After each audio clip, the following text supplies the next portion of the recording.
Season 8 தமிழில் மஞ்சரி அவர்கள் கலந்துக்கிட்டாங்க அப்படின்றது நம்ம எல்லாருக்குமே தெரியும். இப்போ மஞ்சரி அவர்கள் இப்போ வெளிவந்ததுக்கு அப்புறமாக முத்துக்குமரன் அவர்களை பற்றி ஓப்பனாக பேசியிருக்காங்க. சில இடங்கள் அவர் சுயநலமாக யோசிச்சாரோன்னு தோணுச்சுன்னு சொல்லியிருக்கிறாங்க.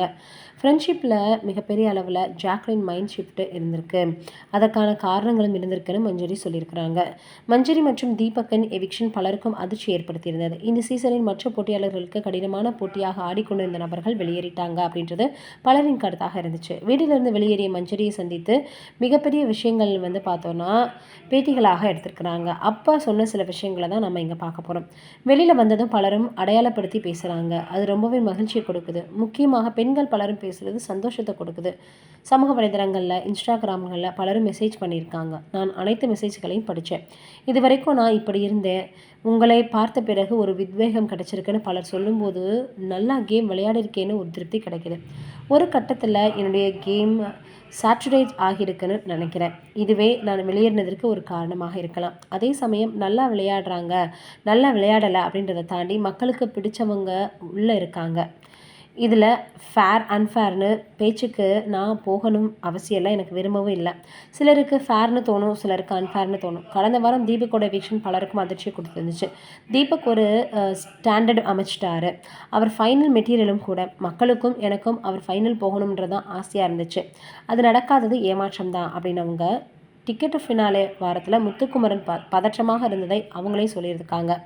எல்லோருக்கும் அந்த டிக்கெட் ரொம்ப முக்கியமானதாக இருந்துச்சு. எல்லாருமே முனைப்போடு தான் செயல்பட்டோம். அப்போது முத்துக்குமரன் சில இடங்களில் சுயநலமாக யோசிச்சாருன்னு எனக்கு தோணுச்சு. அதைத்தான் நான் வீட்டுக்குள்ளே சுட்டி காட்டியிருந்தேன். அதுதான் முரணாக வெளியில் தெரிஞ்சது அப்படின்னு ஜாக்லின் உடனான நட்பு குறித்து சொல்லும் பொழுது, இந்த இடத்துல எனக்கு ஜாக்லினுக்குமான நட்பு தொடங்குச்சுன்னு எந்த இடத்துலன்றது எனக்கு தெரியாது. நட்பு கொஞ்சம் கொஞ்சமாக தான் வளர்ந்தது. 5 வருஷத்துக்கு முன்னாடி இருந்த என்னுடைய வேர்ஷனாக ஜாக்லின் இருந்திருக்கலாம். அப்படி ஜாக்லினை என்னால் ரிலேட் பண்ண முடிஞ்சது. ஜாக்லினுக்கு அன்பு தேவைப்படுது. நான் நிறைய லவ் கொடுத்ததுன்னு கேட்டால் கிடையாது. அன்பு வேணும்னு ஏக்கம் இருக்கிறவங்களுக்கு கொஞ்சமாக அன்பு கொடுத்தாலே நிறைய கிடைச்ச மாதிரி இருக்கும். ஜாக்லினுக்கு என்னுடைய அன்பு ஆறுதலாக இருந்திருக்கு. சுனிதா ஜாக்லின் ஒவ்வொரு வாரமும் ஒருத்தர் கூட இருந்ததாக சொல்கிறாங்க. ஆனால் அவ்வளவு தீர்க்கதர்ஷியாக ஜாக்லினுக்கு ஓட்டு பற்றி தெரிஞ்சிருக்க வாய்ப்பு கிடையாது.